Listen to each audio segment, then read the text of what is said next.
The complexities and uncertainties of the new normal conditions in Southeast Asia have compelled SEARCA to veer away from business-as-usual strategy towards accelerating transformation through agricultural innovation, or ATTAIN.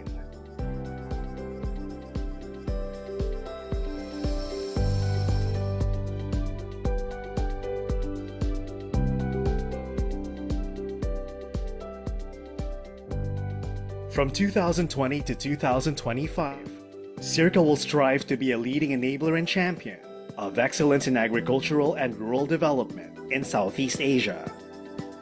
Its mission is to elevate the quality of life of agricultural families through sustainable livelihoods and access to modern networks and innovative markets. SEARCA also commits to contribute and allocate resources towards the achievement of 5 SDGs.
SEARCA is one of the first regional centers established by SEMEO, a treaty organization founded in 1965 to promote regional cooperation in education, science, and culture.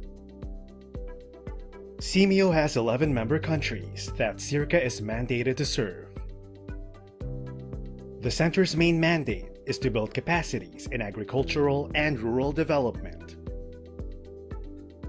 Since its establishment in 1966, SEARCA has sought to provide high-quality graduate education and training in agriculture to member countries, promote, undertake, and coordinate research related to the needs and problems in agriculture of the region, and disseminate the findings of agricultural research and experimentation. The complexities and uncertainties of the new normal conditions in Southeast Asia have compelled SEARCA to veer away from business-as-usual strategy towards accelerating transformation through agricultural innovation, or ATTAIN.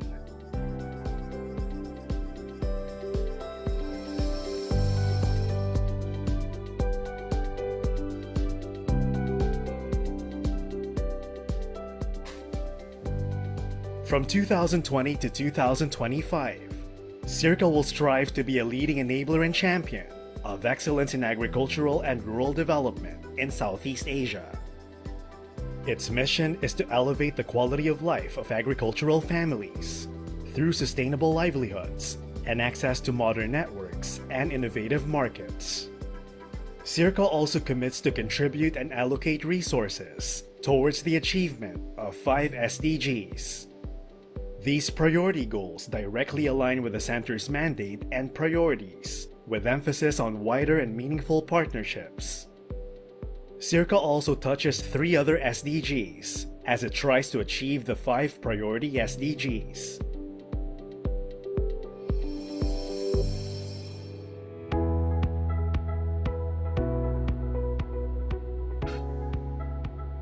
There is a sharpened focus now on the contribution of agriculture to eradicating hunger and malnutrition, and to improving the standard of living of all in an economically, socially, and environmentally sustainable manner. The Center's direction and priorities in the next 5 years will address regional and national trends such as population growth, urban migration, and consumption behavior. To do all of this on one hand, SEARCA needs to organize its work around the evolving context of agriculture, rural development, and the state of farmers vis-a-vis global goals and priorities. On the other hand, SEARCA intends to transform farmers who believe that farming is limited to production into farmers who believe that farming is sustainable agribusiness.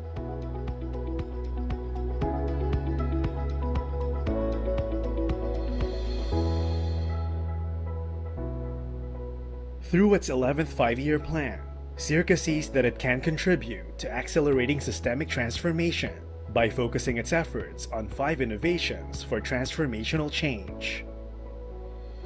Policy innovation, institutional innovation, social innovation, technological innovation, and conceptual innovation.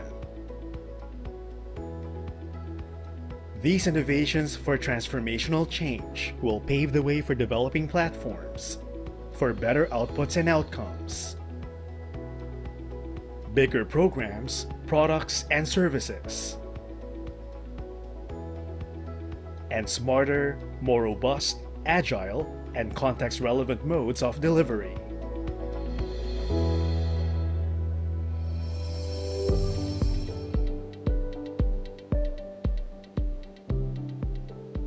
To deliver distinct sustainable impacts, SEARCA has narrowed its focus to 7 priority areas. Agribusiness models for increased productivity and income, sustainable farming systems and natural resource management, food and nutrition security, transformational leadership for ARD, gender and youth engagement in ARD, enhanced ARD towards climate resilience, and eco-health and One Health applications to ARD. All these changes and shifts are expected to produce 5 major outcomes. Stakeholders embodying mindset transitions, enabling policies and regulatory frameworks supporting ARD at the local, national, regional, and international levels, wider access to innovative products and services, and business models for increased productivity and income, increased levels of investment in the agricultural and rural sector, and food and nutrition security from a range of choices, ensuring well-being in an evolving lifestyle.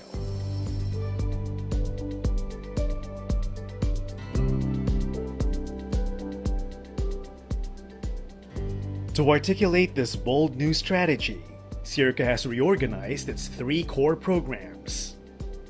Education and collective learning leads to the development of a new breed of agriculture leaders and professionals, embodying mindset transitions. Research and thought leadership leads evidence-based ARD inventions towards policy and regulatory framework. Good afternoon, everyone. Magandang hapon. Salamat, Patang. I hope I was able to pronounce it properly. Welcome to another SEARCA Agriculture and Development Seminar Series, or ADSS. We're glad that we have a full house for our event. The ADSS encourages the presentation and discussions of development and research issues, as well as their implications for agricultural and rural development and natural resources management.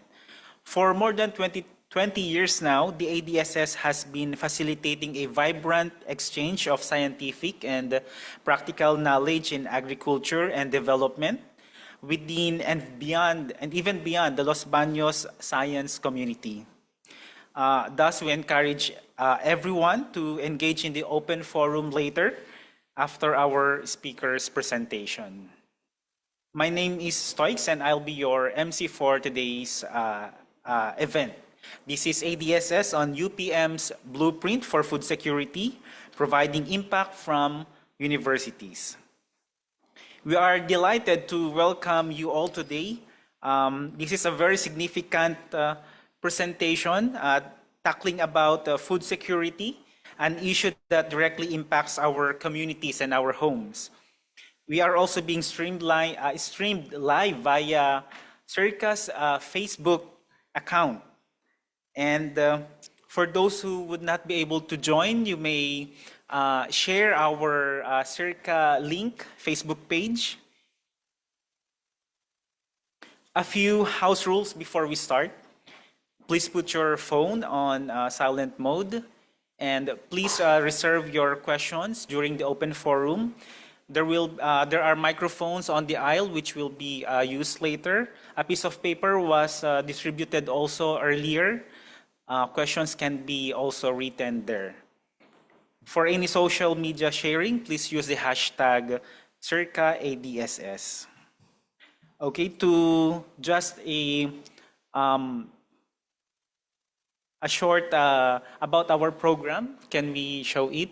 This is just a rundown of our program. We have welcome and introduction of the speaker, and then seminar presentation. Then we will have our open forum, awarding of token and certificate of appreciation. So to officially open our seminar and introduce our esteemed speaker, let us all welcome Dr. Glenn Gregorio, SEARCA Center Director.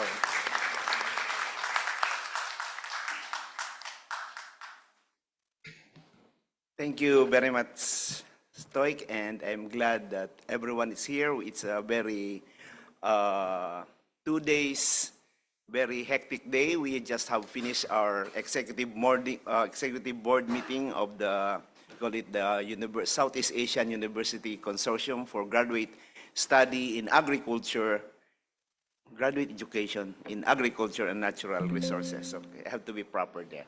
Okay, it's my really an honor to introduce today's speaker of SEARCA's Agriculture and Development Seminar, Dato Professor Dr. Ahmad Farhan Muhammad Sadullah, a visionary leader who is currently steering the Universiti Putra, Malaysia, UPM, as its Vice Chancellor. For those, especially Filipinos, young students, for those who are not familiar, the Vice Chancellor position is equivalent to the University President. Usually the Chancellor are usually, because in Malaysia and other Commonwealth, previous Commonwealth, the Sultan is the University Chancellor or the President of the, so that's why this Vice Chancellor.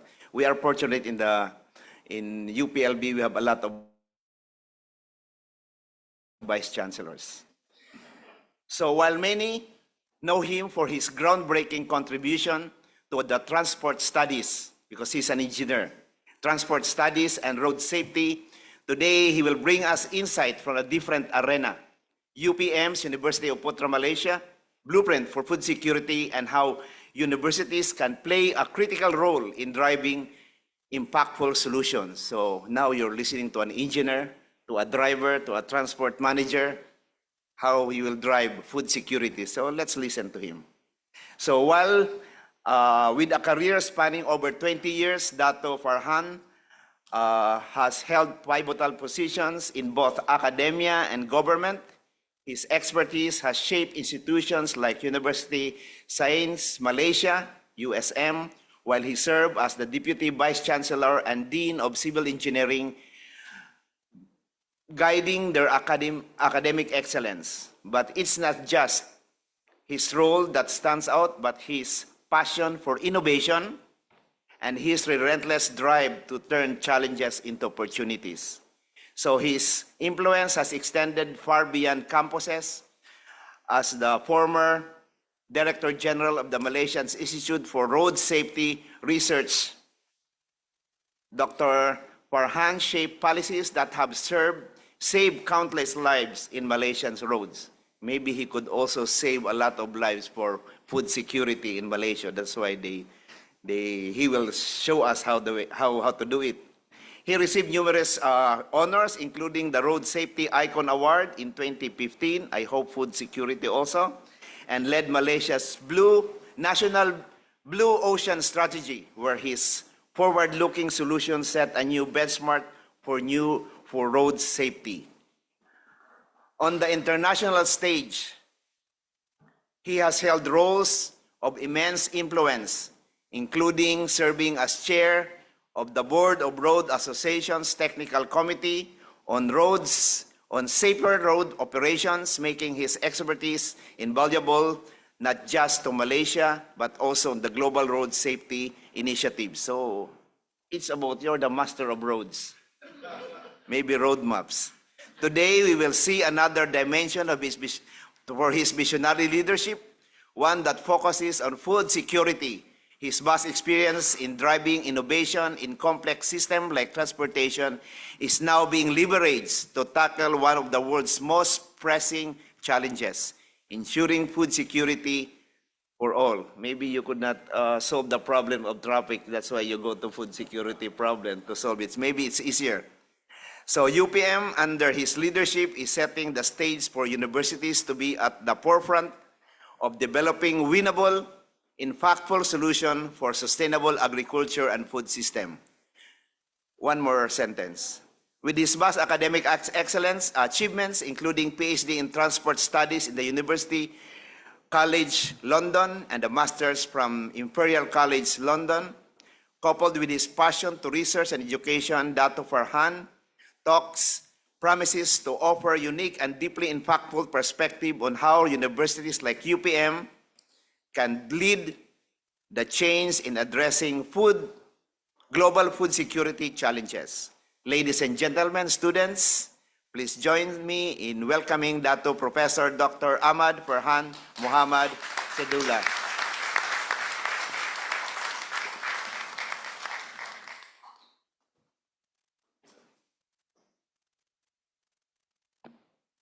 Assalamu alaikum wa rahmatullah, and very good afternoon. Thank you, Glenn. I'm very touched with your genuine and original description of me. First time ever somebody has written as such. I appreciate it very much. Ladies and gentlemen, I'm indeed very honored to be here today for a chance to share the thoughts from UPM. And thank you, friends, for being here, students, and also the members of the executive committee of the UC University Consortium. And I was told that we are also going live online. So thank you again for the opportunity, and I here humbly would like to share our approach towards helping one of the pressing problems of the world, which is food security. And we hope that universities and research institutions can play our role. And I think as a community, we have immense opportunities and potential to play that role. Of course, it's not going to be as smooth sailing as the research work, because usually with regards to policy and matters regarding food security especially, we have to also influence the policy makers. And I would like to share how we intend to achieve that through our blueprint. So allow me just to introduce UPM a bit. We have two campuses. Many do not know this. We have our main campus in Serdang, which is is in Klang Valley and near the airport. And we have another campus in the state of Sarawak, which is in Borneo, which again serves as a potential play area or research area for many of us in the Southeast Asia region. And this is a bit of a background of UPM. I think as far as universities in Malaysia, we are regarded as a research university, and we are also regarded as one of the biggest, bigger universities.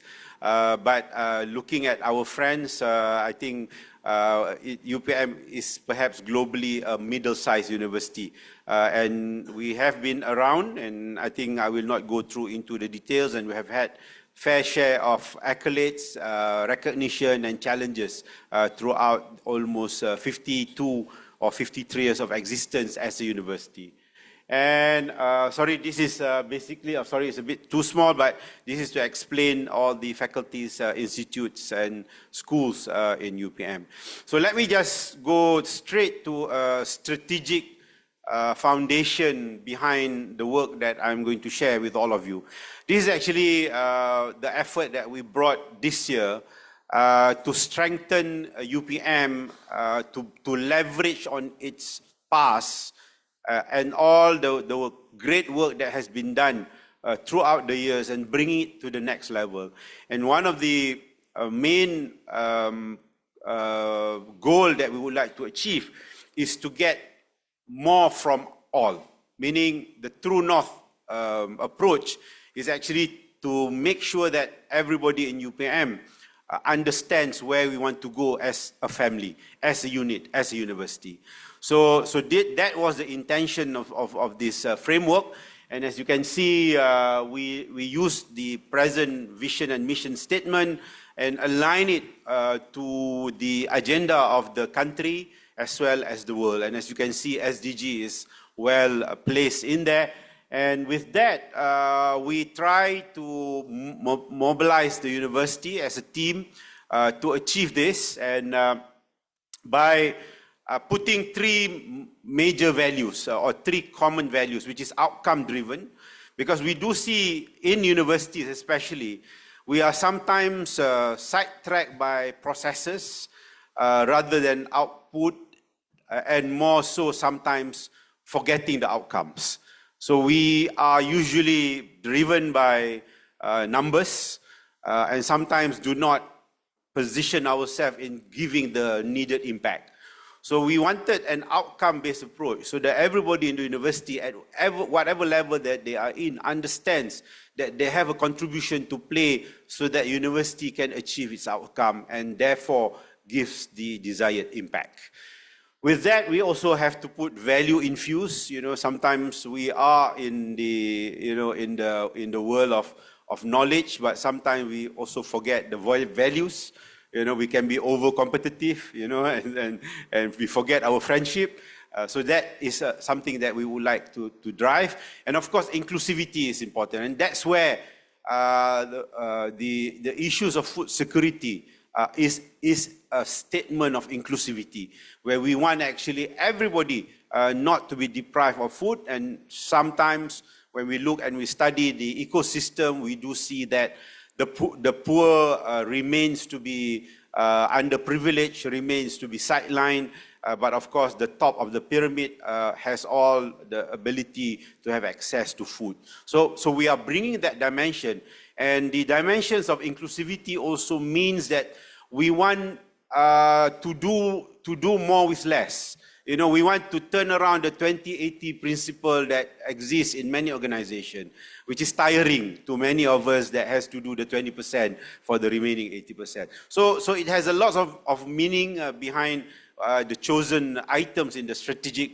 direction. And we have put actually 6 pillars and choosing appropriate outcome statements, not only to say that we are giving the best service, but we are actually offering services that are exceeding expectation. This is, of course, to motivate everybody in the university that when you give service, you give the best. And of course, we are indeed going towards relevant and impactful research, because I think behind research, there are a lot of government and public money. And if we are just doing research without the desire to provide the desired impact, sometimes the money goes to waste. We have also ensured community becomes a very important part of our university, and we have used appreciated by community as an indicator of outcome. And therefore, coming back to our core business of teaching, we have also chosen best learning and living experience, especially for our students, because this is very critical. It is about the livelihood of a university.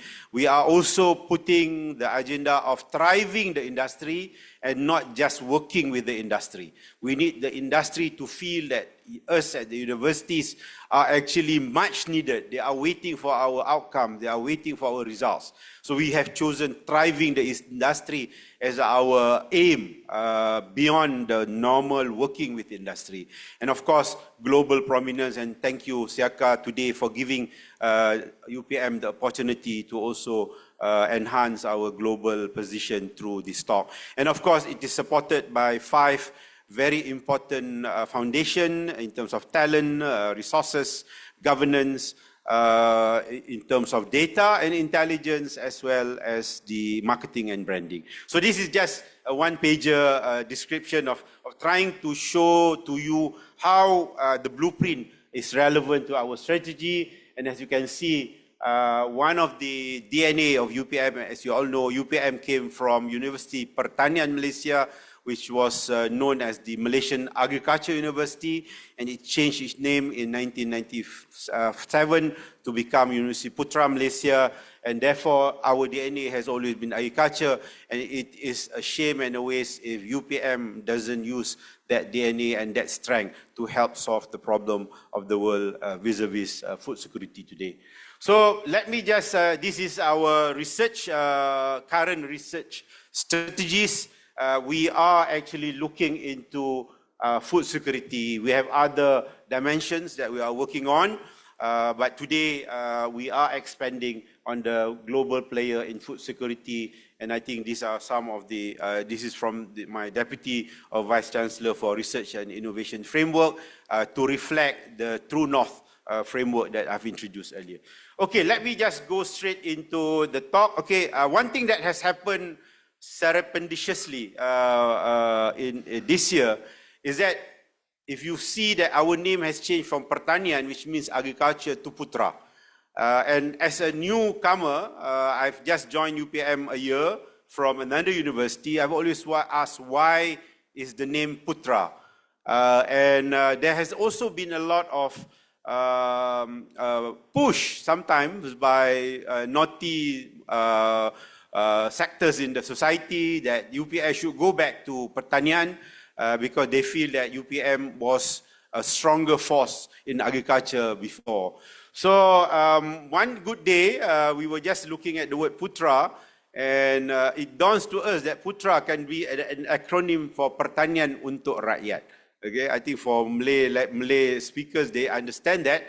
Meaning Putra itself can be an acronym for Pertanian untuk Rakyat in Malay, and in English it's called Agriculture for the People. So we are using this now to push the agenda so that we can actually ensure that agriculture becomes a more dominant force, not only in terms of its needs, but in terms of our future students, in terms of our policymakers' decision, in terms of the financial allocation in terms of the annual budget. So these are all very important, and we are using Putra as a new slogan so that we understand we have a role as a university. In addition to other niche areas, we cannot run away from agriculture. And therefore, as an output, we worked on this since October last year, and we have launched the Food Security Blueprint, which was originally designed to be a reference and guide for UPM for us to be able to understand the entire ecosystem for food security, to show that regardless where you are in the faculties of UPM, you can contribute. So that was the original intention of this effort. And it has achieved that original design, and I will tell you the rest of the story. The only perhaps setback is we decided to write it in Bahasa Malaysia. And I was underestimating the attention and the interest that we have gotten from the international and global community. So today is actually the first time I'm going to share an English version of the blueprint in a presentation form. The English version of the blueprint is still work in progress. Okay, so I'll promise when it is ready, it is available, because to us this is a public domain, even though it was designed and prepared for UPM.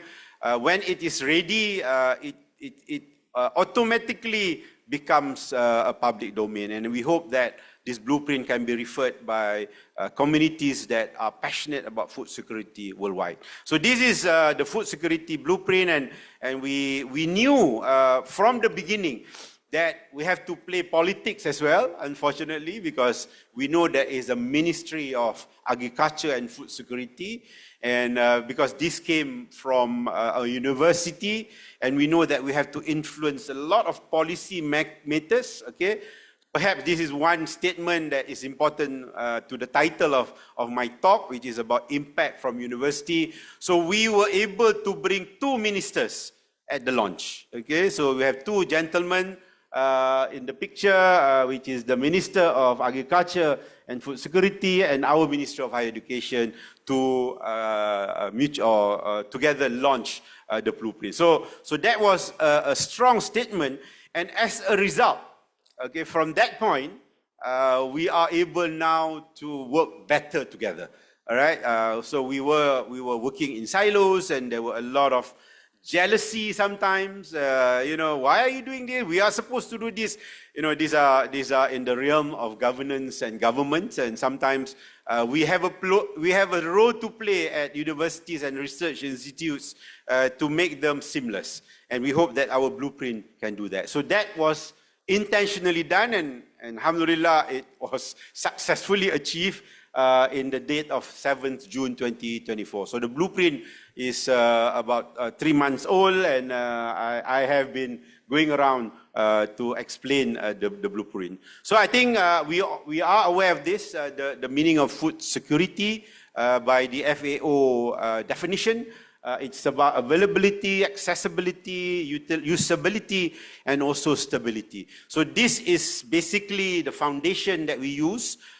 We have to refer to a lot of policies at national and international level to provide the best backdrop, the most current backdrop, so that our blueprint is also relevant for the next 5 to 10 years. Okay, so that was the original part of our effort, and this is the content, the table of content. Of course, we have the introduction, and we explain food security landscape. So I learned a lot about food security from this effort. Okay, and I had, as you have heard, my background is totally 180 degrees from the matter that I'm speaking today. So I had to learn my way in addition to becoming the Vice Chancellor, trying to handle the day-to-day operation. But this to me is a new knowledge. And of course, when I read chapter 2, it helps me a lot. As you can see, there are quite numerous pages there, which covers a good literature and backdrop of that. Incidentally, we were able to assemble almost 60 experts from UPM in agriculture and food security to help us with this effort. Alhamdulillah, we were able to achieve the feat within 6 months, and we had several workshops from the first workshop that is raw towards the production of the blueprint itself. Then, of course, we put challenges and opportunities. This is again from the experts that we have that understands challenges globally as well as nationally, and position it as something that the blueprint will address. Okay. Expectation from stakeholders. Okay, this is very important because there are so many stakeholders in food security ecosystem. From the people from our plate, to the players, to economy as well. And unfortunately, agriculture is still the lowest or the smallest contributor in terms of economy sector by GDP for Malaysia, and we intend to grow that. There have been positive movements over the years, but unfortunately, agriculture in the definition of Malaysian statistics includes also commodities and forestry. So sometimes we are not really sure, we have to dissect the data further. Then we took into UPM's performance because we would like this blueprint to establish also the strength and the good work of our predecessors and the potential of the university to enhance and help us achieve this. And therefore, the advancement, which is actually the outcomes that we desire, this is actually the crux of the blueprint, which I'm going to share with you. And we also look into monitoring, evaluation, and continuous improvement, which is already starting. I will show you a framework that represents that. And of course, we look into uncertainties and disruptive factors. I think this is very important. And they are coming like, you can't, there's no delay now, it's already impacting us, and climate change, one day you're talking about flooding, the other day you're talking about drought, and the paddy has to survive both environment within an instant. So I think these are challenges that we need to establish, and that has been actually covered, and of course it's ended with conclusion.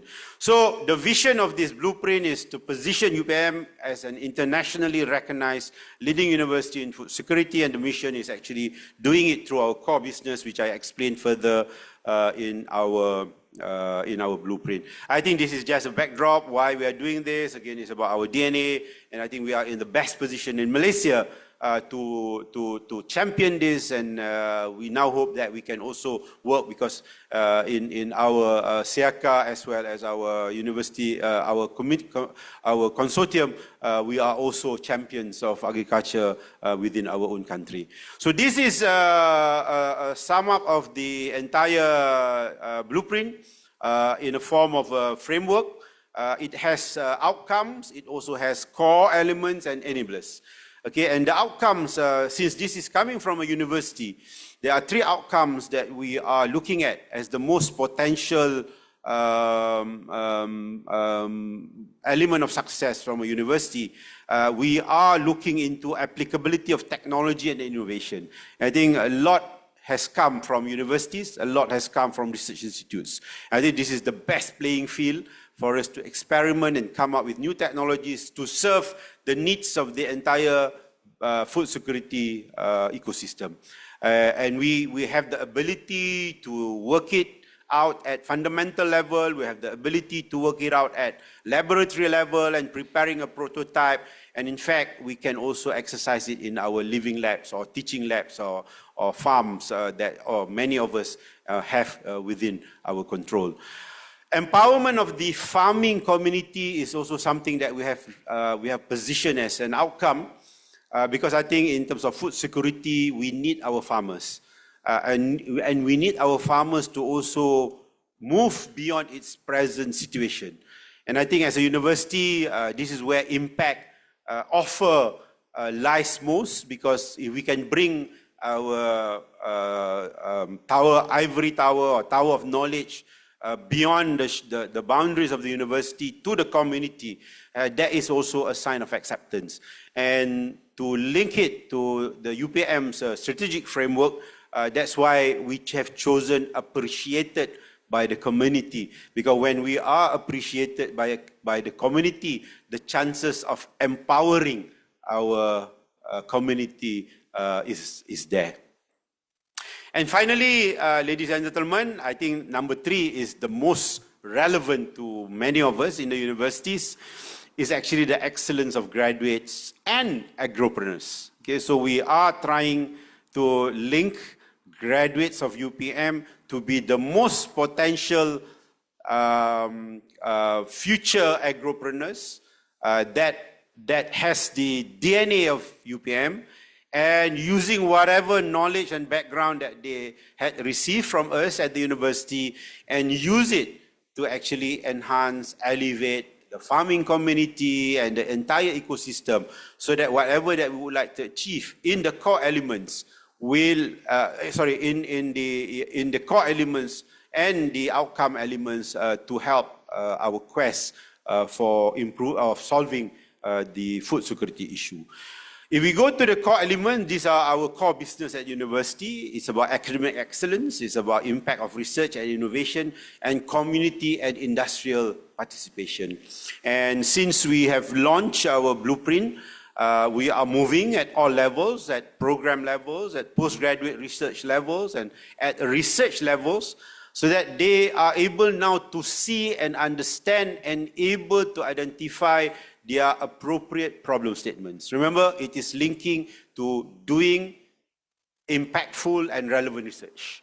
So the blueprint is actually a playbook that our lecturers and academic and staff can refer to by understanding that, hey, this is something that is critical for the food security agenda. This is a gap that has been neglected somehow in the entire ecosystem, and these are blue ocean opportunities that our researchers can tap on and actually drive into a new line of research, especially if we bring technology and future opportunities and all the 4IR into the picture. So those are the three core elements which are the crux of the document, which I will share with you. And we, of course, have enablers.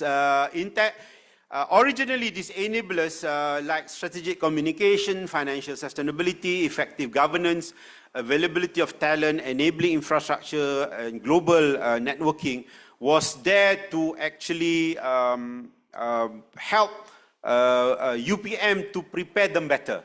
But when we have looked at the blueprint as a complete work, these are, of course, also important in the world, in the country.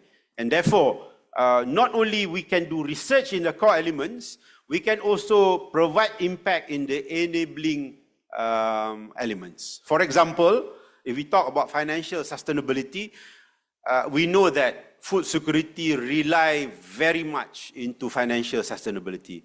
And the financial and business model of food security, in Malaysia, it is dominantly monopolized. In other countries, perhaps it is localized and open for competition. I'm not sure in Philippines, but in Malaysia, definitely it is dominantly monopolized. And the policy has been around for many years. And day to day, we listen to the politicians, we listen to the news, and we listen to commentaries that this has created perhaps cartels that are protecting food security issues. And at the end of the day, preventing new products, new innovation, new variants to come into the market. And as a result, the outcomes or the potential and the promises of these new products cannot enter the market because of this. Okay, so this is sounding like a politician, but it is an important point for food security. So how do we solve that? If we are only leaving this to perhaps people in the agriculture, you may not see the entire dimension of it. So that's why the blueprint is also welcoming our business people, our business strategies, our financial model to understand and to propose a better alternative model towards that business model. So that is just an example of how, I've stated several research problem statements within that statement, and that is the purpose of the blueprint. We want people to argue, to discuss, and as a result, to identify these are gaps of research that we can explore, and therefore propose, deliver, and everybody will be waiting for your results because it is impactful. Okay? So that is the narrative that we would like to achieve from this blueprint. So ladies and gentlemen, let me just go quickly. There are a lot of details because unfortunately I cannot share you an English version of the blueprint but it is sufficient. I hope I have no problem if you would like to get a copy of this blueprint of this presentation, and thereafter a blueprint when it is ready. And the purpose of today is actually to share you some of the details. Okay, so if we were to look into the outcomes of excellence of graduates and agropreneurs, these are explicitly explained in the blueprint. All right, and these are sometimes known facts, but not noticed by us in the university. Okay, so of course this is under perhaps our syllabus, the program design, the research that is being done by our students at all levels. Okay, we are not just talking about PhD research, but sometimes research at undergraduate level can be the building blocks of something that is greater and more impactful at the higher level. And this is where we want our researchers to understand the ecosystem. And that was the purpose of the blueprint. Okay, so I will not go into detail as I said, but at the end of the day, we also would like to produce graduates that appreciate the importance of agriculture. Okay, and of course, we would like to turn around UPM as the most desirable destination for higher education. Why? Because UPM is championing agriculture and food security. So in a way, it is a tall order because agriculture is still being seen by our younger generation as a least attractive option. And how do you change that? You change that by changing the ecosystem. You change that by changing the industrial players. You change that by changing the perception, which is not easy to do. So that, however, is very critical for UPM. It is about survival. Okay? If we don't turn this around and we don't get the best students, we will not be able to survive. So to me, the blueprint is also a survival document and initiative. Okay? So that is why producing excellence graduates and agropreneurs, because we want the youth. Okay? This is another statement that is important. We want the youth to change the scenario of food security and agriculture in the world. And some countries have already achieved this. Okay? The richest people in the community are the farmers, but not so perhaps in Malaysia, and maybe not so perhaps in Southeast Asia countries. So I think this is something that we can change together as a university and a research fraternity. Okay, and again, in terms of technology and innovation, these are the details you can see, and there's immense potential. Food security gives a lot of potential, directly or indirectly. And some of the enablers that is needed, can come from all sectors under our university and under our higher education system. And finally, in terms of empowering the farming communities, these are again, so from now onwards, we want all our students who are already actively involved in community engagement, in programs that they have within their programs, to now relate it to the requirement of the ecosystem. And I think this is where, of course, for us under our consortium as well, we can actually align this, all right? So that whenever we do the summer school, for example, we know that they are going to be the agropreneurs, they are going to be the champions of agriculture and food security for our respective nation in the future. So that is the aim that we would like to achieve through our effort. Okay, then we look into the core elements. There are many initiatives, as you can see, all right? And each of these initiatives were categorized into 4, which is important for food security and agriculture. One is directly about production enhancement. Okay, so be it from the academic excellence category, impactful research and innovation, or community and industry engagement, we have suggested, okay, these are suggested. There's no prescription from the blueprint. It is an outcome-based education approach, and we are suggesting. And of course, different background and different environment may have different details. So we have looked into production enhancement. We have looked into improving food quality. Okay, these are the two common areas under food security and how people at UPM have aligned themselves to food security. Okay, but we are aware that agriculture can also have detrimental effect towards the environment. So we put that as a quality environment. I think Glenn has a more powerful statement under the next strategic plan, I was told, on that. But we have chosen a simple approach. We have issues of environment that we need to tackle through good agricultural practices and to ensure that we are not further polluting and impacting the future of our generation. And of course, quality of life. Okay? Again, the spirit of inclusivity is being, we were mindful of that.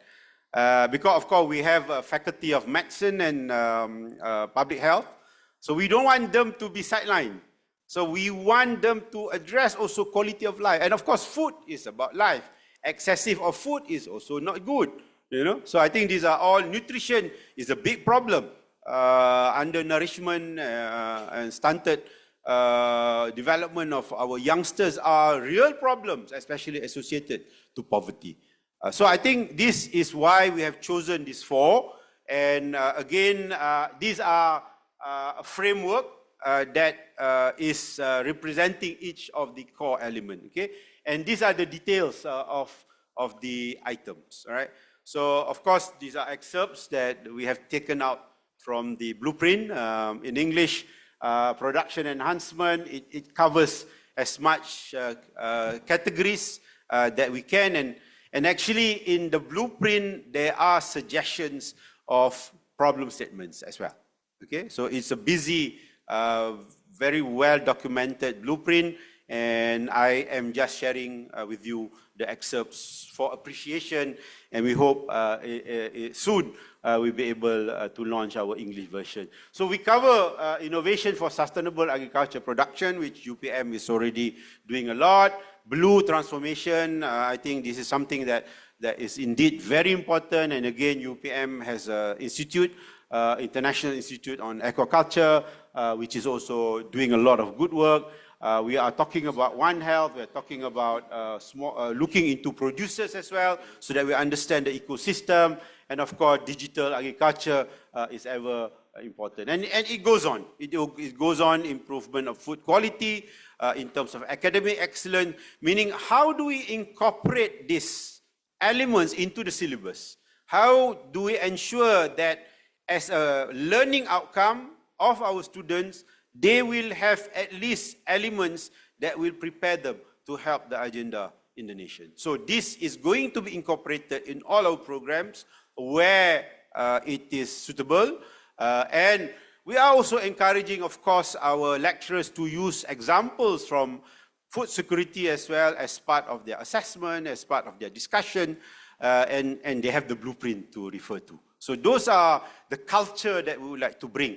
So that, you know, the examples are, nowadays, we even I was just talking with friends who actually looks and teaches statistics and data analytics from Faculty of Agriculture. Dr. knows Azura's former place. They say, oh, we are using a lot of data from non-agriculture. Why? Because data from agriculture is not easy to get. So we have to change that. Okay? Now, if the blueprint is there, and since data is a very important element, we should use our data, our own data in agriculture. So those are some examples just to highlight what this actually means on day-to-day as an academic when we teach our students. Okay? And therefore, again, improving environmental quality. We have also several suggestions that we have placed in the blueprint. And finally, in terms of quality of life, we also do that. All right. So again, as I said, I will not have the time to articulate each one of them, but this presentation is free for you to refer to. And if we, okay, there are more into quality of life. So there are, these are the team's idea or collection of ideas. So some have 4, some have 5, some have 7. In this case, we have 7 for improving quality of life, which says there are many, many more opportunities for this. All right. So again, this goes from undergraduate to postgraduate, and we do hope our Dean of Postgraduate is here. We are now doing an accounts of 50 years of PhD work, okay? And where have we tackled? What have we tackled through our PhD work? Okay, as a basis of what we have achieved as a university over the years, without realizing that we have actually influenced the agriculture and food security agenda of the nation. We hope, okay? We do not know yet. It's still work in progress. I think about 60% done. Okay, we have looked at some of the data, but we are looking, because we did not acknowledge the importance of analytics before. Even our thesis do not have keywords. So imagine the team has to go through thousands of theses and abstracts to put a keyword. Okay, and of course, to the future, it is no problem. So we are looking in how we can understand and do machine learning and to do dissection. And from now onwards, we are going to monitor how we are actually fulfilling the needs of the blueprint and future problem, because the blueprint is at the present trying to capture the next 10 years. But of course, as you know, disruptive changes happen, and we need to change accordingly.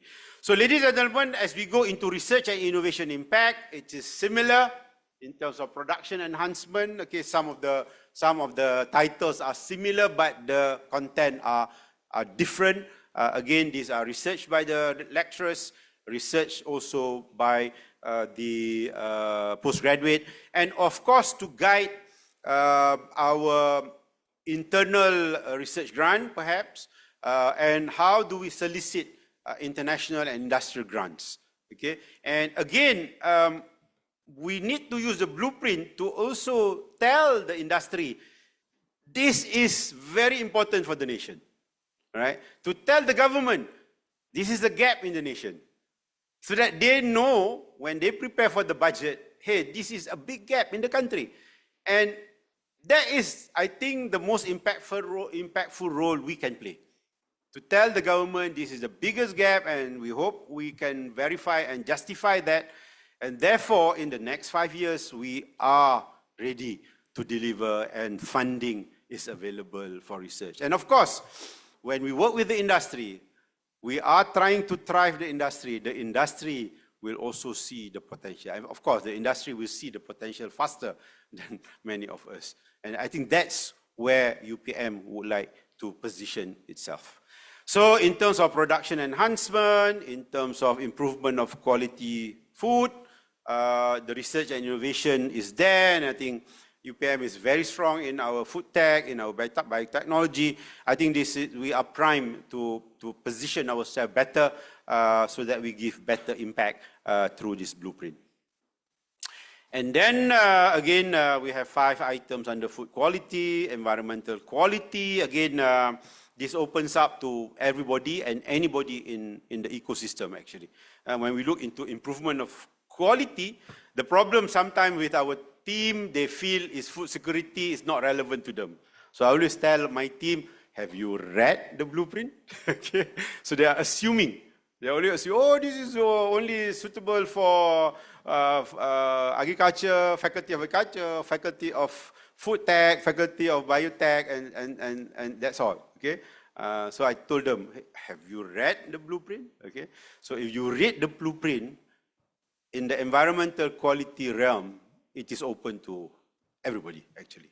Okay? As well as when we bring in the quality of life. So basically, inclusivity by design has been achieved. It's a matter of our lecturers to choose to be smart and to position so that it becomes priority and winnable in terms of grant, winnable in terms of positioning it as a policy, winnable as to attract and to get the affirmation of our publishers. Okay, that is another dimension that we also have to tackle, because you know how it is. You know, if you don't get the attention of the publishers, you don't position agriculture and food security as an important element that cuts across all publishers, you may have a problem. Okay, because for me, I've always struggled because road safety for motorcycle was not a priority area among publishers. Okay? Now it is a big problem, right? So, well, the publishers have their own mind, but all of us are subject to their, to their decisions. Okay, but this is again, engagement is important. We have to play politics as well for us to give the right impact. So, ladies and gentlemen, in terms of improving quality of life, is also there, and it goes on. Okay, it goes on. I will not, my time is almost up. I need to go to the post launching. Okay, so again, under the community industry engagement is the same, and so on. Okay, as I said, there's a lot of words there. Please take your time to digest it, and of course, we hope that we can release the English version soon. In terms of enablers, we also tackle it, but I will not share with you because it is more within the UPM context, but actually now we can actually enhance it in terms of the national context as well. Okay, and my hope that those who really cannot get into agriculture, they can get into talent, for example, which is also very important. You know, workers, talent for the agriculture industry is very, very important. Are we relying on foreign workers, or are we relying on technology and so on? So I think there's so much potential there. Okay, so I think this is where inclusivity is important. I don't feel that we can get out of this problem of food security if we are not inclusive. Okay, and I think this is where we need to work together. And again, I'm so glad that I've been given the platform so that at least within the SEARCA family, within the Southeast Asia region, we can share our experience, our challenges, and our success factor. And also to think about everybody, all right? We have a problem, I use the term humanizing technology, where we feel technology is there, adopted in agriculture. But when we look into details, it has correlation to the price of the food. So for example, durian lovers, it is very, very intensified through technology. But paddy remains to be the least adopting in terms of that, at least in the Malaysian context. So that is also a challenge. So that is also an inclusivity statement that we need to change, okay? And we feel the youth somehow has to be the change agent. So what we are trying to do now, as this is post blueprint launch, we need to do this, and perhaps today's session is also part of this. We need everybody to understand the blueprint and identify opportunities, okay? I, as a foreign person in the area, will be able to come up with perhaps 100 problem statements, okay? It will be sad for somebody in agriculture and food security that is not able to identify opportunities, okay? And of course, from opportunity, you have to execute initiatives, you know, being aggressive in looking for funding, grants, and establishing a network, establishing a team towards that. And of course, impact through result and outcome. And if I extend this, okay, this is just to explain what we are doing as a implementation plan for the blueprint, okay? Ladies and gentlemen, many of us are guilty of having a blueprint, a strategic plan, and not having an implementation plan. So this is just to show to you what we are doing today, and actually, this is here today, okay? We are looking into extending our network with international opportunities, and SEARCA is there, and I'm here today as part of that. And of course, we will continue to do this, and if it is relevant to all of you, please adopt it. But we are looking into other things as well. Okay, we are looking into other things. So this is going to be within the ecosystem of UPM for the next 5 years perhaps, to ensure that the blueprint will give us the result as desired by the previous diagram. Okay, and these are again my attempt, a humble attempt, to explain to our researchers, how do you find opportunities? How do you define the research problem statement? Okay, sometimes I know I should not be doing this, but I'm so excited about it. I presented this at our Bintulu campus. I've not presented this at our Serdang campus. Just to highlight from that blueprint, okay, you can actually do a lot of research. Fundamentals, challenging the status quo, for example, monopoly versus competition. That is challenging the status quo. Okay, challenging the status quo by saying that, oh, okay, the food for our chicken has to be imported because there's no alternative to it. It sounds funny, all right? But that is the statement that we hear. We have to be over-reliant on imported food, okay? And there are so many, you know, as I said, each of that box, I can highlight many problem statements. And it goes on, identifying and exploring to further the present knowledge. All right, this is research. Expanding, technology. How do you expand? We have all the technology. How do you expand it? How can it be used? How can we bridge that technological gap that exists between farmers of the poor crop for the poor people and food for the rich, which is doing it in excess of what they require? Okay, so I think these are philosophical questions that are important, that we can challenge and we can come up with solutions, and that's where a lot of ideas can come up. Of course, we need to discuss this in a group. We cannot, you know, working alone will not give us the best result, and once we discuss, we can actually get more inputs from many, and we can position a great proposal to whoever that we wish to send. Solving known critical issues. I think this is the saddest point. We know this is a problem, but we have not attempted to solve it. Sometimes it's sinful for us not to doing our role.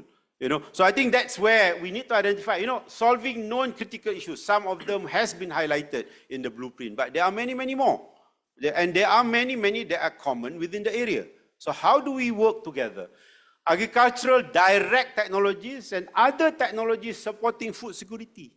Okay, I just learned that the definition of food waste is, in terms of percentage, more before the food reach our table. Okay, I didn't know that.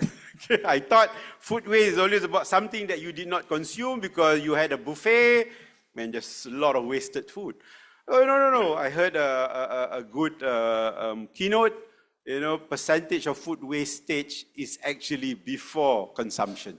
So it is about processing. It is about optimizing the entire ecosystem of the food chain. And that requires a lot of technology and also opportunities to turn that into better products. You know, it goes on, all right? I'm mindful of the time. I have one more busy slide for everybody to acknowledge, to appreciate. But it is actually a dissection of the blueprint, trying to tell our team, especially in UPM, that there are lots of opportunities, and we have tabled it out. Yeah, and please choose and find your opportunity. Okay, and if you do that well, okay, to complete the outcome or close the loop, as they said, that's where impacts come. All right. So matching issues and problems with your areas of expertise and interest, and remember capacity building opportunities. That SEARCA's our realm today. So much opportunities here. Each of the box requires a special capacity building program. Okay, industrial enrichment. I think we need their commitment more of their commitments. Okay, how can they be part of us? At the moment, we know that there is a lot of separation, and I think through research we can enhance and enrich our industry. And community empowerment, because without community empowerment we cannot achieve this. And at the end of the day, if we are smart in delivering this, we have enabling policies, right? That is very important. We have improved agricultural productivity. That was clearly stated in the blueprint. Higher quality agricultural products and produce. This is our game, has been there. Working enablers. This is where creativity comes in. Okay, and we have seen drones now are normal. Okay, but do we have more? Can we go into AI? Can we go into more details of technology? I think there are enablers, but there are enablers that are more mundane that we have not optimized. Improve industrial ecosystem for food security, elevated agriculture status on society. Okay, we are bringing the social scientists here. How do we elevate the status of agriculture in society? To UPM, we are backing on the youth. Okay, that's why one of the outcomes is to ensure that our graduates become agropreneurs or have the mindset of agropreneur so that they can champion agriculture for a better outlook in the future. Solutions to prevailing problems, more resilient agriculture and food industry. I think this is important. As you can recall, there is a chapter on uncertainties and future challenges. So that is to prepare us for the uncertainties of the future, enabling and competent talent. Okay, I think that's very important. We need more. We need people to know more about agriculture. We need people to acknowledge our expertise, and therefore, at the end of the day, can be the game changer. And we hope, as part of our small effort at UPM, and now I hope we are getting more embraces from all of you. We hope that the food security situation in the world can be improved. So I started by saying that this was for UPM. When we about to launch, the status of the UPM blueprint was brought up by making it as part of the Malaysian nexus for food security. And we are proud that UPM is leading the way, and 20 public universities and 7 private universities have shown their commitment using the blueprint as part of their reference so that they can also provide the change. And today, the offer is extended to all of you. We can use our present under SEARCA's leadership. We can definitely do a nexus among us. And we can definitely come up with a framework for ASEAN. And again, we are also working with AUN as well to ensure a bigger audience beyond agriculture. Remember, sometimes our solution may come from a different area. So I think that is our effort, and of course we are also working with NODAI to extend our effort to Japan, to Korea, and of course to our European, and we have our Canadian friend as well. I think we have a role of learning. We also have a role of nurturing and helping others. So this is again something that we are doing in Malaysia, and we hope that we can extend this to all of you. So ladies and gentlemen, that sums up my presentation. My apologies for going a bit of time. I hope I've done justice to the blueprint. It is a justice that I acknowledge and I honor about almost 100 perhaps, including the writers that has worked and toiled over the months to achieve something that I think is very significant. And today again, Glenn, thank you for giving me the opportunity to share with all of you. Thank you very much. Assalamualaikum warahmatullahi wabarakatuh.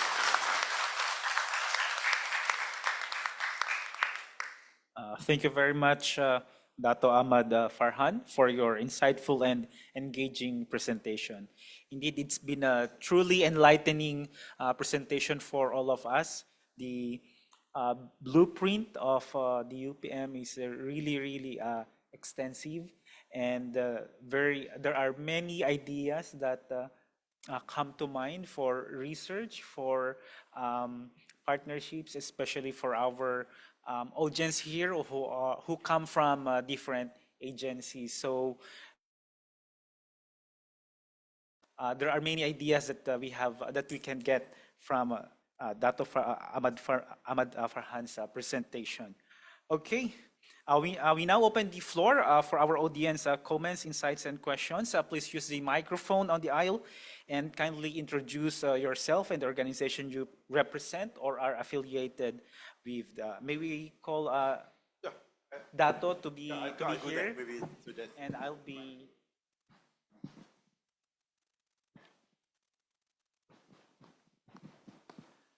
Okay, for our open forum, who wants to give the first question?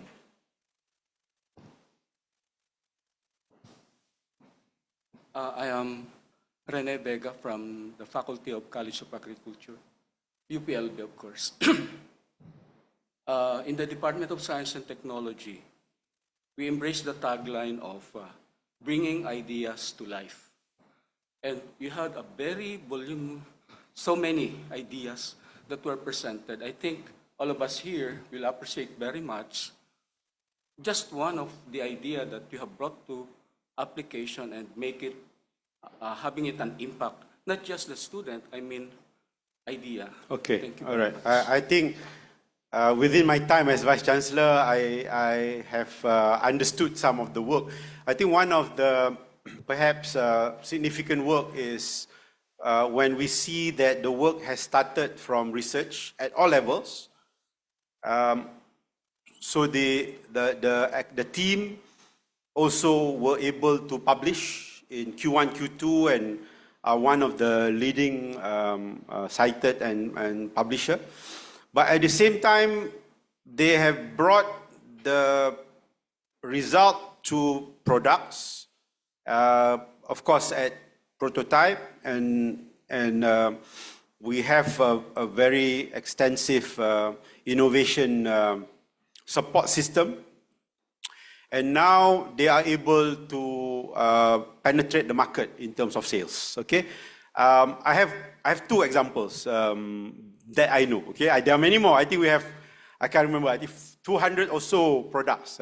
And one that I know because I helped to launch the product is when they understand the biggest threat to fisheries is disease, right? You know that.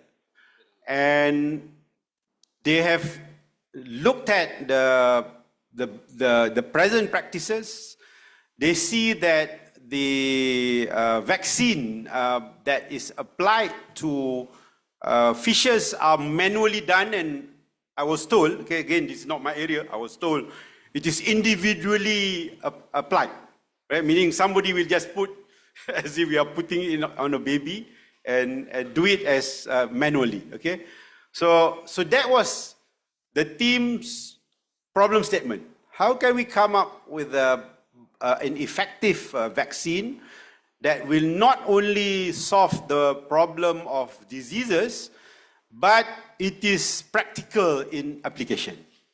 So through their great research, they have come up with a method where the vaccine is mixed within the food of the fish. Okay, so I'm not sure whether this is new in the world, but it's definitely something that is innovative in Malaysia.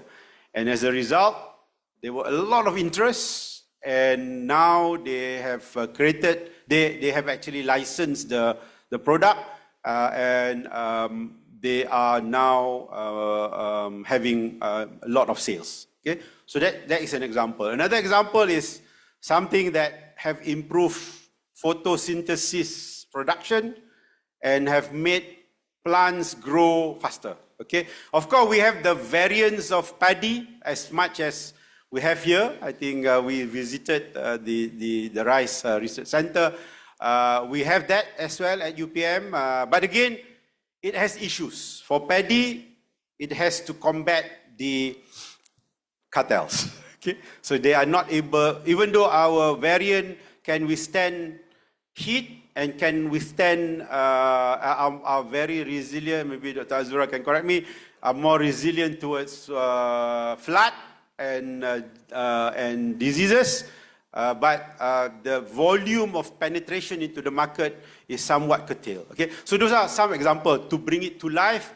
And of course, when we commercialize, and we can see how it changes the ecosystem to us. That is very, very satisfying. But what is important as well, we continue to understand the behavior of a product in true implementation. So that will complete the ecosystem, and that's where thriving the industry comes in. So our partner, which has been buying our intellectual property, will always come back to us and saying, how can we further improve?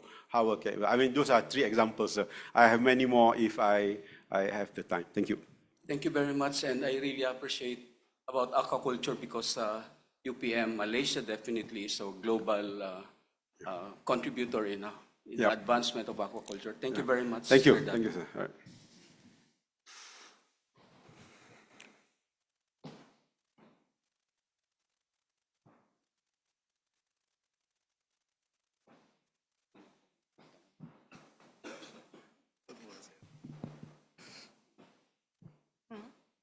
It's working. Hello. Yep. Okay. I'm an anthropologist, tired and retired from the university. Satisfied life. I hope. Very satisfying experience, I'm sure. So there are 2 topics that I'd like you to comment on. One is, lately I've been reading about food, not security, but food sovereignty.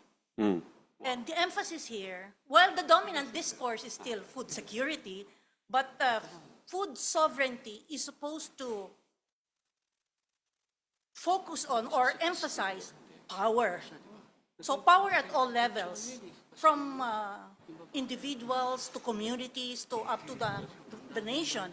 So it's not just having access and food accessibility, availability, affordability, adequacy, and all that, but power. Well, I have not read enough about the concept, but I wonder if you think this is complementary to, are the 2 notions complementary? Are they competing? Are we someday discarding food security and taking on food sovereignty? So that's my first topic that I'd like you to comment on. Okay, I'll try. I'm not an expert there. But then the second topic I'd like you to comment on, because I'm an anthropologist, the nexus between culture and food. Yep. And of course, many of the Southeast Asian countries have a diversity of cultures, and the onslaught of Western cultures on us, including our food systems. Exactly. So when we talk about enhancing, strengthening food systems, we should also, hand in hand, talking about enhancing socio-cultural systems. Exactly. So Okay, I'll try. To me, if I understand, food sovereignty is the opposite of food vulnerability. Right? When you have sovereign, you are in control. You have the power. You are able to make decisions. Food vulnerability means you are subject to other people's policy decisions and actions. So I think that is definitely food security, and to me that is about reliability. And I think that's where a position of vulnerability is something that is the biggest problem, at least in the Malaysian scene. As I've given you an example, many of our food chain are reliant on importation. Okay, maybe not the food themselves, but the feed of the animals, right? And if you look, even the seeds, we are in a vulnerable stage. So we will not achieve sovereignty if we are not having full control of our food ecosystem. So I think it's definitely aligned, and this is something that we need to address. And much of it are depending on the policy of the government. All right, and I know Indonesia, for example, has made a policy where we have to be self-reliant up to a certain percentage. Betul tak? So I think Malaysia may not have been aggressive enough to change that. So now our role as a university, because we can speak our mind free year, free year. We need to have evidence to show that we need to improve the sovereignty of our food and to address the vulnerability of our food. Okay, and there are so many examples around, and it's scary. For me, who is just new in the area, I can understand the vulnerability of the state. Okay, so definitely there's a lot of room for improvement, and much of it are policy driven, and also our ability to withstand what do you call it, refusals or cooperation. Okay, refusal. And I think linking to your second point is actually about social structure. I think this is where we hope we can experiment between federal-centric approaches, where we look at supply and demand at federal level, or do we do it at local level? Yeah, I know many countries have done it at local level, but Malaysia, for example, have always been run at federal level. So you have an agency called Bernas, it's a federal agency, and I, as an outsider in this area, will always challenge the team, hey, is this the best way to do it? Because if we are managing it at local level, it gives us that sovereignty. It gives us that security. Because you know the supply, you know the demand, and you provide the supply. And about the change in diet or local needs, I think that is another thing that we need to understand. A lot of people are moving from rice to Western bread. So there's a change. And I know, again, from experts telling me, protein intake are increasing as compared to carbohydrate. You know, I'm sure you understand that. So how do we ensure supply and demand? I've given another talk actually on supply and demand in terms of food security. Because in transportation, I know a lot about supply and demand. We talk about supply and demand in transportation, so I thought, why not extend that knowledge, which is also applicable to food. So again, as far as changing patterns of behavior and diet and food preference, that is the challenges of the future, especially as we are bringing in the new generation, while we have the issue of our aging society, which is now, I think, an issue to many countries, because we are not prepared to expand the time frame of our due to improvement in our healthcare and so on, which has implication. See, again, healthcare has implication to food. So why are you saying that the healthcare cannot get into food security? You know, so I always say that everywhere we talk, there's a role to play. And I think in terms of anthropologists and sociologists, I think there's a big role to play, because we need to change around the social structure, and to us is how to change the youth view on agriculture. So I think that's a lot of challenges there, and a lot of things that we have not understood about the generation Z and Alpha that is coming into the university soon. So how do we prepare them for that? I hope I've answered that. Okay, thank you very much. Okay, we can take one more question. Do we have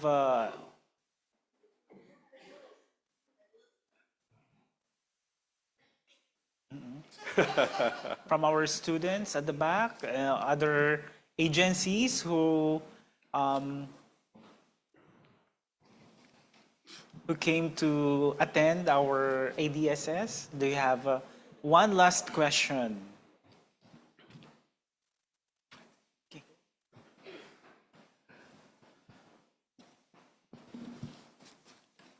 Thank you, Professor Sadullah. My name is Dario from the Agricultural Systems Institute here at College of Agriculture and Food Science. You mentioned in your presentation words like community empowerment and capacity building. And these are big words that are usually covered under the domain of agricultural extension and agricultural innovation systems. Can you share with us some specific initiatives by UPM, which UPLB or Philippines in general can learn from your experience on community empowerment and capacity building? Okay, thank you. There's when we were looking at the effort that we have done on urban farming, okay, I was surprised to see that some of our effort has been around for more than 3 years, okay, in a locality in Kuala Lumpur. This is right smack in the city of Kuala Lumpur. It's an urban community that used to have slums and drug addicts as well, and youth who are naughty, doing things as what youth do. And when UPM brought our community program, positioning agriculture as the pushing factor, the response by the community was so positive and overwhelming that they took ownership of the initiative. Okay? A lot of our, I think this is where process versus outcome. Okay? A lot of our students do go everywhere as part of their community engagement. I think all of us do their extension. They just go because it's a requirement and so on. But somehow that team, which I salute, was able to convince the community that they need to take charge of the place by using agriculture. Okay? And one of the success stories, other than they are able to have produce that they can share locally and they can sell in their local market, which helps food security in some way, they were also able to engage youth to be part of the work. And I was so touched when there was a picture to show before it's a drug den, a drug corner where the youth of the society will go. Now it has turned into an urban farming site. Okay, and some of them are also now involved in the agriculture. Okay, so in a way, even though that would be one example, a very, very rare example, but it gives us hope that youth who, as you know, youth are distracted by so many things, and sometimes it's our fault as well as parents. We lose control maybe because of the distractions that we also are subject to, and as a result, we do not find something that the youth can use to change their future. Okay, and we hope that through our effort and through our ambassadors, which are our students, they can actually also play their role in terms of changing the situation of the youth, not only to save the youth for the future, but also to use the youth to help agriculture for the future. So that's one example. You know, I think we have many more, but I think that is the best example that I can share with you. And I hope we also can use agriculture in all countries because every country has similar problem. Thank you for the question. Thank you, Professor. Thank you very much. Okay, so that wraps up our open forum. Let us all give a warm applause to our speaker.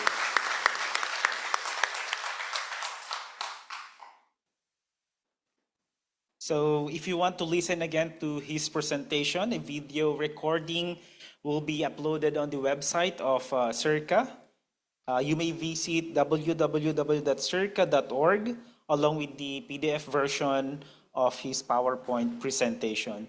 We will also upload it on SEARCA's Facebook page, so kindly check our website regularly.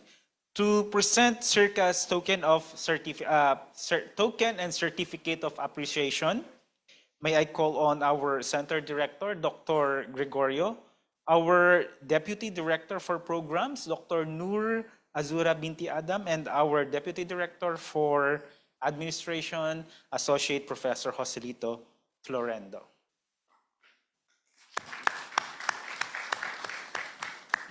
So, allow me to read the citation on the certificate.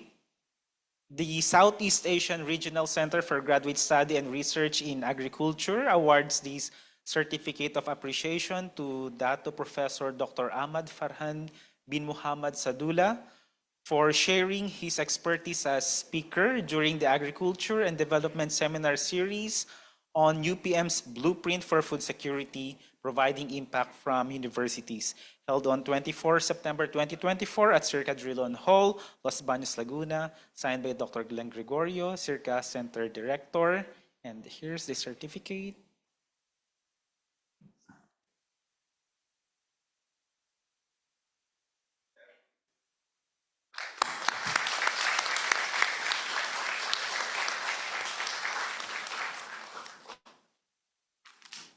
Okay, so let's have a photo documentation also. So may we request our directors and our speaker to please stand right here, and may we request our participants. Not.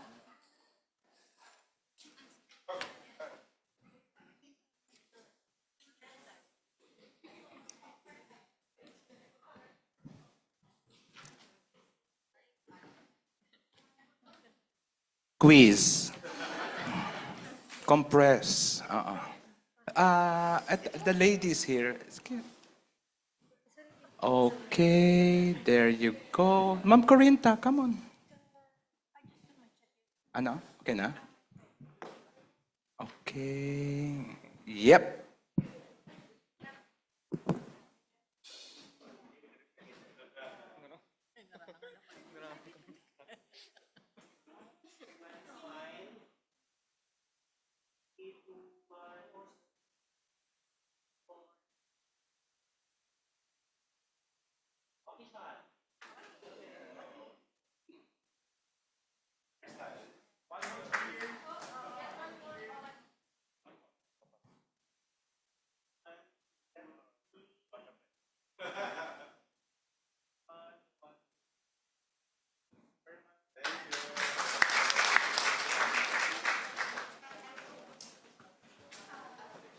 Okay, to our dear seminar attendees and guests, we would like to know your insights and takeaways from this seminar.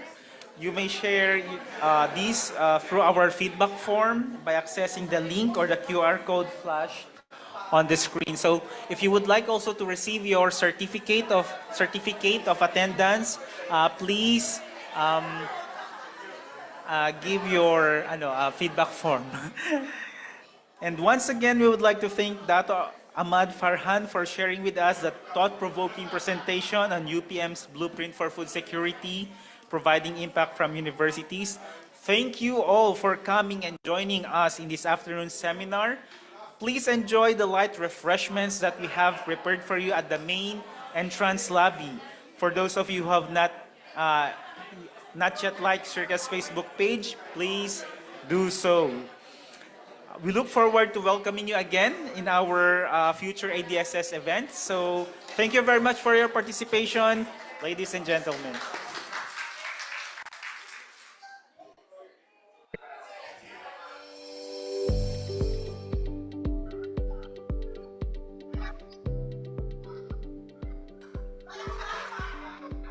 SEARCA is one of the first regional centers established by SEMIO, a treaty organization founded in 1965 to promote regional cooperation in education, science, and culture.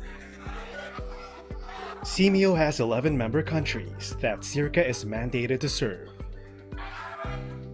The center's main mandate is to build capacities in agricultural and rural development. Since its establishment in 1966, SEARCA has sought to provide high-quality graduate education and training in agriculture to member countries, promote, undertake, and coordinate research related to the needs and problems in agriculture of the region, and disseminate the findings of agricultural research and experimentation. The complexities and uncertainties of the new normal conditions in Southeast Asia have compelled SEARCA to veer away from business-as-usual strategy towards accelerating transformation through agricultural innovation, or ATTAIN.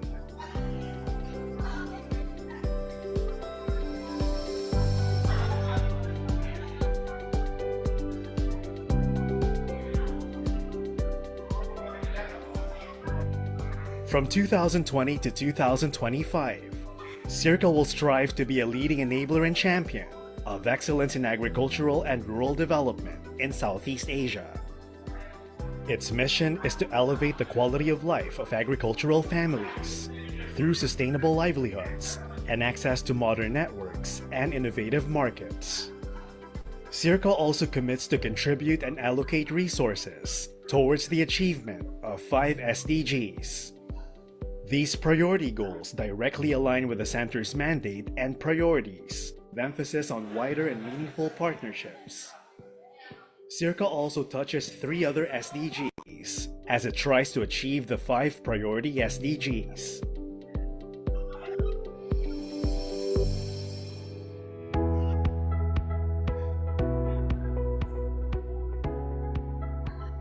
There is a sharpened focus now on the contribution of agriculture to eradicating hunger and malnutrition, and to improving the standard of living of all in an economically, socially, and environmentally sustainable manner.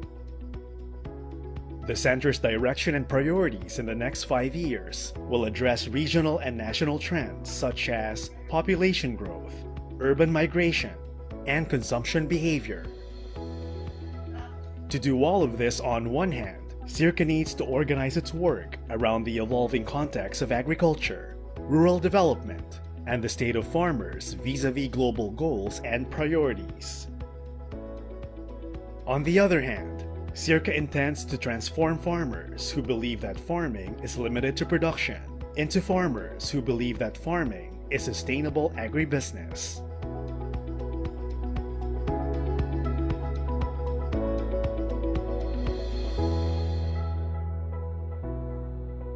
Through its 11th 5-year plan, SEARCA sees that it can contribute to accelerating systemic transformation by focusing its efforts on 5 innovations for transformational change. Policy innovation, institutional innovation, social innovation, technological innovation, and conceptual innovation. These innovations for transformational change will pave the way for developing platforms for better outputs and outcomes, bigger programs, products, and services, and smarter, more robust, agile, and context-relevant modes of delivery.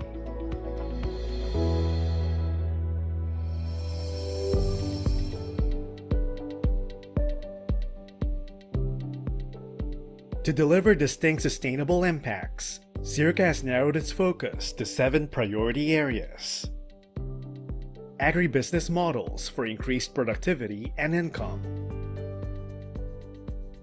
sustainable farming systems and natural resource management, food and nutrition security, transformational leadership for ARD, gender and youth engagement in ARD, enhanced ARD towards climate resilience, and eco-health and One Health applications to ARD.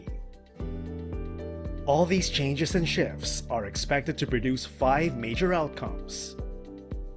Stakeholders embodying mindset transitions, enabling policies and regulatory frameworks supporting ARD at the local, national, regional, and international levels, wider access to innovative products and services, and business models for increased productivity and income, increased levels of investment in the agricultural and rural sector, and food and nutrition security from a range of choices, ensuring well-being in an evolving lifestyle.